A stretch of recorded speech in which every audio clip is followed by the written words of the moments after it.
Plumber block असेंब्लीमध्ये आपण 3 part काढले, बॉडी, ब्रास आणि कॅप. आता आपले 3 पार्ट राहिले, बोल्ट, नट आणि लॉक नट. ठीक आहे, मग आपण आता पहिले बोल्ट काढू. ठीक आहे, द फाईल न्यू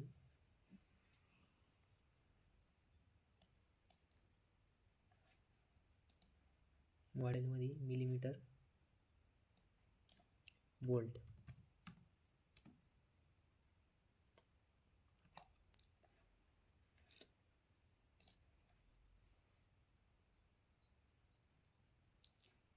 इथं बॅकग्राऊंड मी व्हाईट करतो तुम्हाला क्लिअरली दिसावं म्हणून.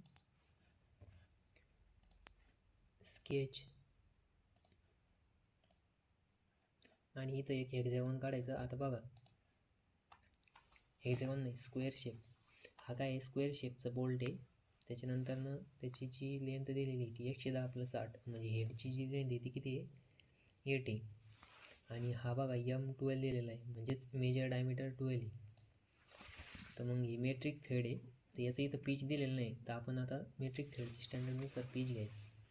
त्याच्यानंतरनं पहिले एक स्क्वेअर काढायचा 26x26चा.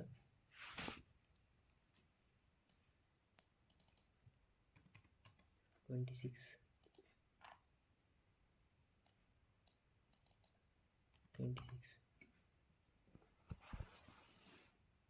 याला सेंट्रलाइज करायचं कन्स्टंट यूज करून.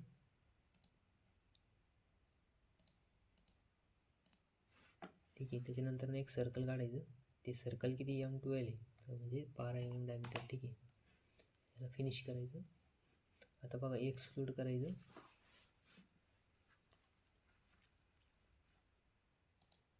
हा जो फेस आहे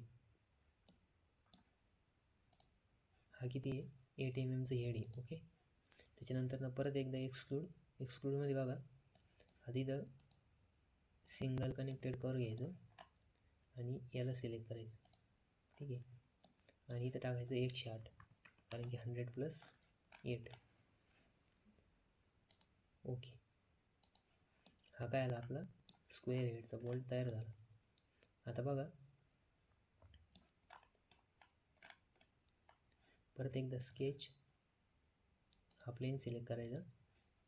त्याच्यानंतर बघा इथं रेडियस आहे, बरोबर आहे की नाही, ती रेडियस काही दिलेली नाही कुठं, तर ती आपण मनानेच घ्यायची अंदाजे.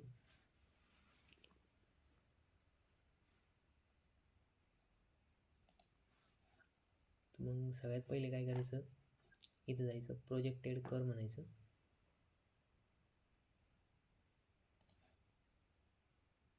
हा आणि हा ओके करायचं बघा. त्याच्यानंतर नेक्स्ट इथं जायचं, 1 2 आणि एक अंदाजे आर्क काढायचा. ठीक आहे, त्याच्यानंतर बघा इथून काय करायचं, थोडंसं एक्सटेंड करून इकडं horizontal line, vertical line draw करायची. त्याच्यानंतर एक्सटेंड कमांड यूज करायची.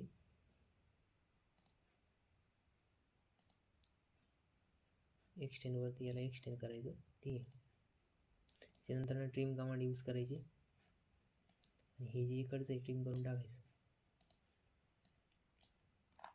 ठीक आहे,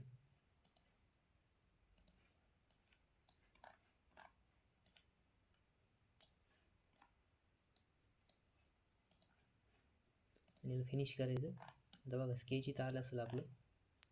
स्केच जे याला सिलेक्ट करायचं, रिवॉल्व कमांडने रिवॉल्व म्हणायचं. अबाउट स्पेसिफाय वेक्टर, हा वेक्टर सिलेक्ट करायचा.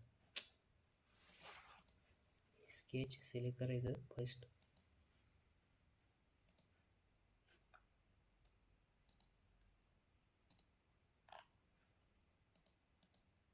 रिजन बाउंड्री, रिजन वेक्टर, आणि त्याच्यानंतर बघा आता बुलियन कोणतं यूज करशाल, सबस्ट्रॅक्ट बुलियन यूज करायचं.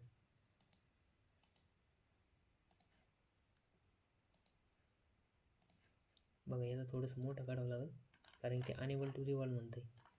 तर मग याला काय करायचं, इथं ट्रिम करायचं. ठीक आहे, आणि हा जो सेंटर पॉईंट आहे ना, इथून बाहेर घ्यायचं, बाहेर घेऊन परत इथं आणि ही लाईन एक्सटेंड करून घ्यायची. बघा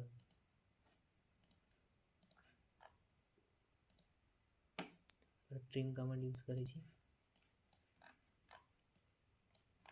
मध्ये जे एक्स्ट्रा लाईन क्रिएट झाले त्यांना काय करायचं, डिलीट करून टाकायचं. ठीक आहे, फिनिश. आता याला रिवॉल्व करा.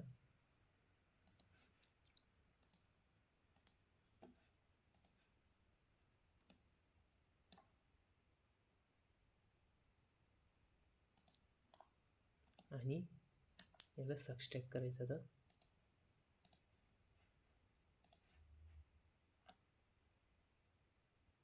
बघा हे जे स्केच आहे याला अजून थोडंसं बाहेर घ्यावं लागेल, जेणेकरून काय हे पूर्णपणे हे होईल. तर मग याला स्केचला एडिट करायचं आणि हे जे याला बघा अजून बाहेर ओढायचं.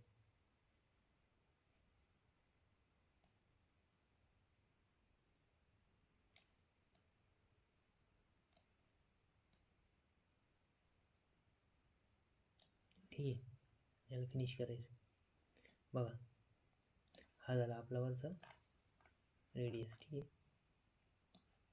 आता बघा हे जे स्केच आहे हाईड करून टाकायचे